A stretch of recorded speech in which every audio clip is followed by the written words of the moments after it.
Assalamualaikum warahmatullahi wabarakatuh. Kembali lagi dengan saya Alvina Duyariani dalam mata pelajaran Bahasa Indonesia. Di pertemuan sebelumnya sudah dijelaskan mengenai pengertian puisi rakyat. Nah, pada pertemuan kali ini kita akan membahas mengenai struktur dan kebahasaan dari puisi rakyat. Ada berbagai macam puisi rakyat, tetapi yang akan kita bahas adalah 3, yaitu pantun, gurindam, dan syair. Puisi rakyat yang pertama adalah pantun. Coba cermati contoh pantun berikut ini. Ambillah kapas menjadi benang, ambillah benang menjadi kain. Kalau kamu ingin dikenang, berbuat baiklah dengan orang lain. Struktur penyajian pantun berdasarkan contoh tersebut adalah pantun terdiri dari 2 larik sampiran dan 2 larik isi. 2 larik pertama merupakan pengantar untuk masuk pada isi larik 3 dan 4. Makna atau isi pada larik 1 dan 2 dengan larik isi 3 dan 4 tidak berhubungan. Selanjutnya adalah kaidah kebahasaan pantun.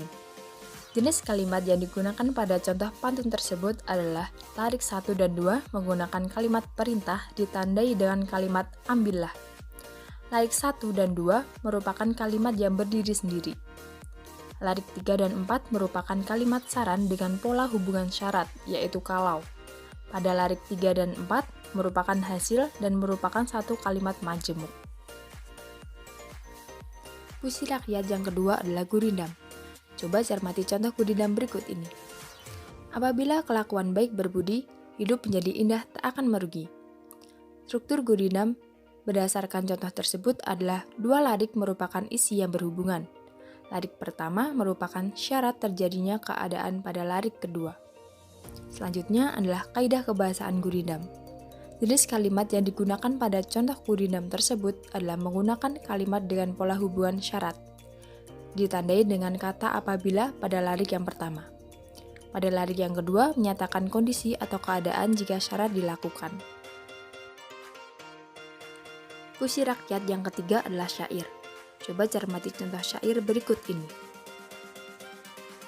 Berdasarkan contoh syair tersebut, struktur syair adalah satu bait terdiri dari 4 larik, memiliki pola rima sama, dan juga keempat larik syair merupakan isi dan terkait dengan bait-bait yang lain. Selanjutnya adalah kaidah kebahasaan syair. Jenis kalimat yang digunakan pada contoh syair tersebut adalah larik 1 menggunakan kalimat untuk menyapa, ditandai dengan kata seru hai. Larik 2 dan 3 merupakan kalimat perintah kepada generasi muda yang disapa pada larik 1. Larik 4 pada kutipan syair tersebut merupakan akibat yang akan ditemui jika melakukan apa yang diperintahkan pada larik 2 dan 3. Pilihan kata yang digunakan pada syair tersebut adalah kata yang bersifat simbolik dan ungkapan yang lama. Pilihan kata yang sangat indah dengan makna yang sangat dalam.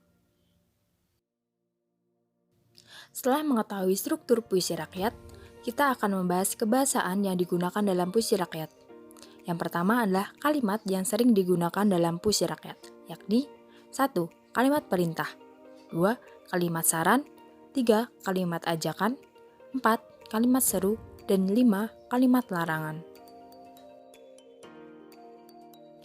Selain kalimat-kalimat yang dijelaskan tadi, terdapat juga kata penghubung atau konjungsi yang sering digunakan dalam puisi rakyat, yakni yang pertama adalah kata penghubung tujuan.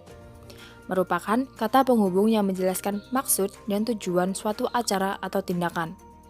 Nah, konjungsi yang dipakai adalah supaya, untuk, agar, dan guna. Yang kedua adalah kata penghubung sebab atau kausal, menjelaskan bahwa suatu peristiwa atau tindakan terjadi atas sebab tertentu. Konjungsi yang sering digunakan adalah sebab itu, karena, dan oleh karena itu. Ketiga, kata penghubung akibat. Konjungsi yang menggambarkan suatu peristiwa atau tindakan terjadi atas sebab peristiwa lain. Konjungsi yang sering dipakai adalah sehingga, sampai, dan akibatnya. Keempat adalah kata penghubung syarat. Konjungsi yang menjelaskan suatu hal bisa terpenuhi apabila syarat yang ada dipenuhi atau dijalankan.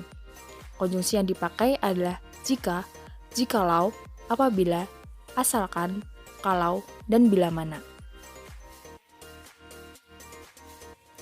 Selain itu, kalimat tunggal dan kalimat majemuk juga sering digunakan dalam puisi rakyat. Apa itu kalimat tunggal dan apa itu kalimat majemuk? Kalimat tunggal adalah kalimat yang memiliki satu subjek dan satu predikat. Sebagai contoh adalah kalimat pagi-pagi saya sarapan. Selanjutnya, kalimat majemuk. Kalimat majemuk adalah kalimat yang memiliki lebih dari satu subjek atau predikat. Kalimat majemuk terjadi dari penggabungan dua kalimat dasar atau lebih. Macam-macam kalimat majemuk. Yang pertama adalah kalimat majemuk bertingkat, yakni kalimat yang terjadi dari beberapa kalimat tunggal yang keduduknya tidak setara atau sederajat. Yang kedua adalah kalimat majemuk hubungan syarat, ditandai dengan kata jika, seandainya, asalkan, apabila, dan andaikan. Yang ketiga adalah kalimat majemuk hubungan tujuan, ditandai dengan kata agar, supaya, dan biar. Yang keempat adalah kalimat majemuk konsensif, ditandai dengan kata walaupun, meskipun, biarpun, kendatipun, sungguh pun. Yang kelima adalah kalimat majemuk hubungan penyebaban, ditandai dengan sebab, karena, oleh karena. Yang keenam adalah kalimat majemuk hubungan perbandingan, ditandai dengan kata ibarat, seperti, bagaikan, laksana, sebagaimana, dan lebih baik. Yang ketujuh adalah kalimat majemuk hubungan akibat, ditandai dengan sehingga, sampai-sampai, dan maka. Yang kedelapan adalah kalimat majemuk hubungan cara. Contohnya, dengan cara menjual koran, dia mendapatkan uang untuk hidup.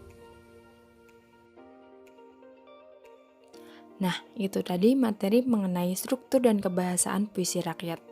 Semoga materi tersebut dapat dipahami dan bermanfaat. Terima kasih. Wassalamualaikum warahmatullahi wabarakatuh.